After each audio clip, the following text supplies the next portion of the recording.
క్రైస్తవుడు దేవుని పరిశుద్ధ నామమునకు ఘనత కలుగును గాక. ఈరోజు దేవుని యొక్క వాక్యాన్ని మనం ధ్యానం చేద్దాం. ఈరోజు ధ్యానం కొరకు ఆదికాండము 22వ అధ్యాయము 3వ వచనం. అబ్రహాము లేచి తన గాడిదకు గంత కట్టి తన పనివారిలో ఇద్దరిని మరియు తన కుమారుడు ఇస్సాకును వెంటబెట్టుకుని దేవుడు తనతో చెప్పిన చోటికి వెళ్ళెను అనేటువంటి మాటను మనం చూస్తూ ఉన్నాం. సహజంగా మనము ఉదయాన్నే లేచిన వెంటనే ఏం చేస్తాం? ప్రతి ఒక్కరికి కూడా ఒక్కొక్క అలవాటు ఉంటుంది. కొంతమంది బెడ్ కాఫీ తాగొచ్చు, కొంతమంది న్యూస్ పేపర్ చదవచ్చు, లేక కొంతమంది ఫోన్ చెక్ చేసుకోవచ్చు.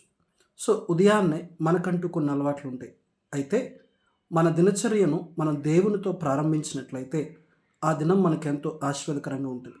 సో తెల్లవారినప్పుడు నువ్వు లేచితే ఏం చేస్తారు అని అంటే, అబ్రహాం ఏం చేశాడు?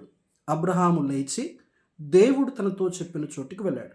సో దేవుడు నిన్ను ఎక్కడికి నడిపిస్తాడో అక్కడికి వెళ్ళడం ప్రారంభించండి, లేదా దేవుడు చెప్పినటువంటి పనిని చేయడం ప్రారంభించండి.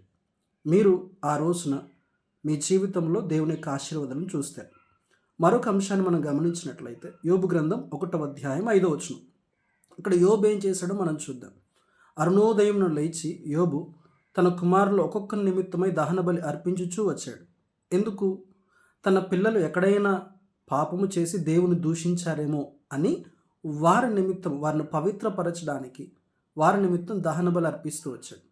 సో ప్రతి ఒక్కరూ కూడా, పెద్దవారు, తల్లిదండ్రులు అరుణోదయం లేచి తమ బిడ్డల కొరకు ప్రార్థించేటువంటి వారుగా ఉండాలి.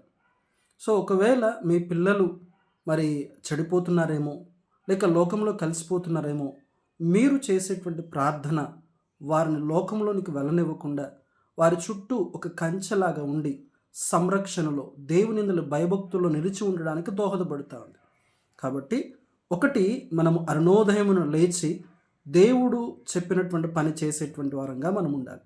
ఇంకొకటి, అరుణోదయము లేచి మన పిల్లల నిమిత్తం ప్రార్థన చేసేటువంటి వారంగా మనం ఉండాలి. ప్రభు అట్లాంటి జీవితాలు మనకు అనుగ్రహించి నడిపించును గాక. ఆమెన్.